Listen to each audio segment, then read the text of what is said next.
Hello teachers to be. It's a beautiful day today in Kiev. The weather is perfect as for me. The birds are singing, the sun is shining, and it's a perfect day, I think, to talk about rising awareness of a sentence stress.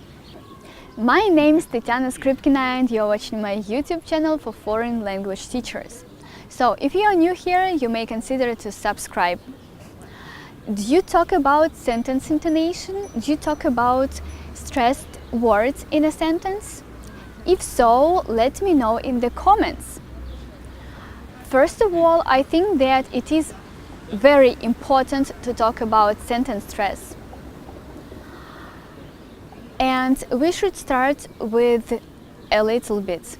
So, introducing the sentence stress step by step, for our students not to be stressed a lot.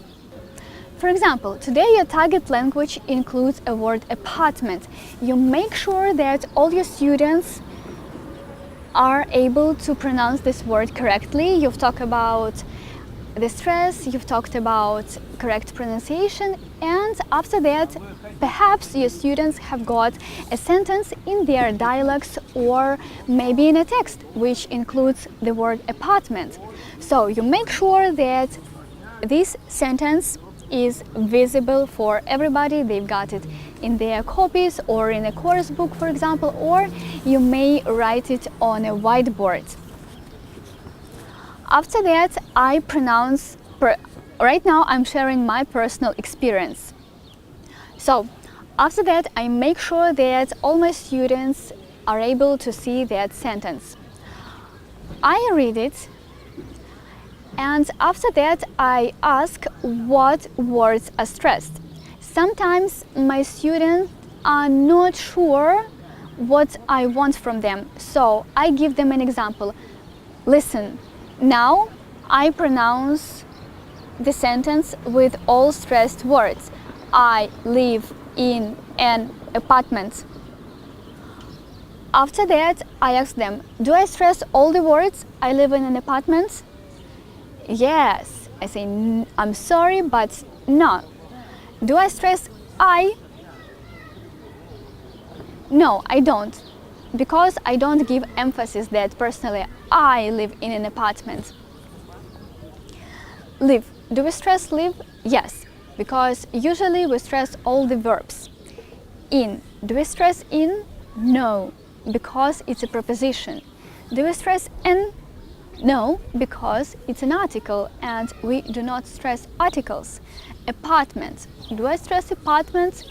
Yes, we do. So, and we read it all together. I live in an apartment. I think that some students might struggle with pronouncing in and apartment kind of together. So it is a wonderful idea, in my opinion, to drill it backwards. Apartments, an apartment, in an apartment, live in an apartment, I live in an apartment.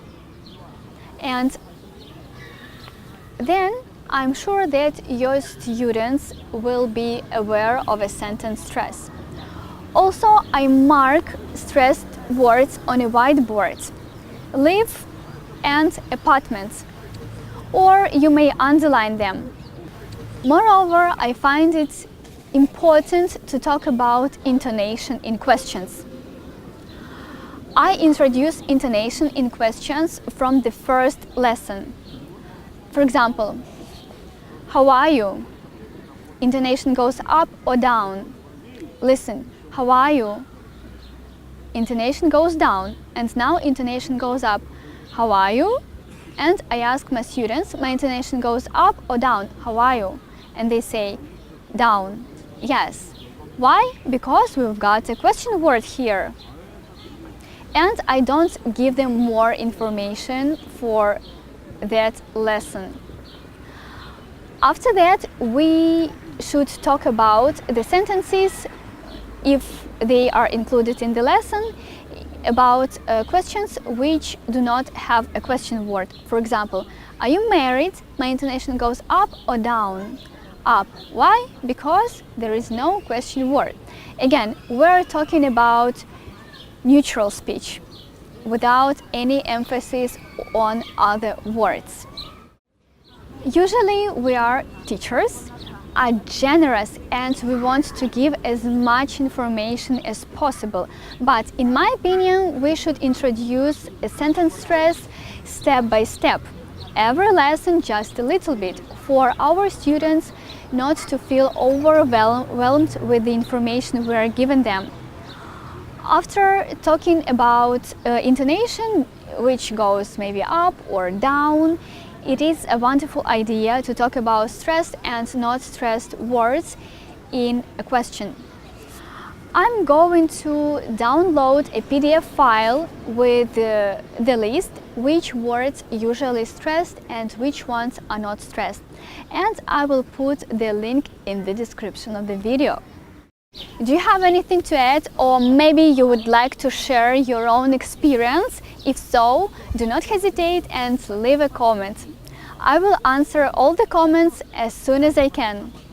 Moreover, I would like to remind you that every Monday and Thursday I upload new videos here at 9 a.m. Greenwich Mean Time +3. So be sure not to miss them.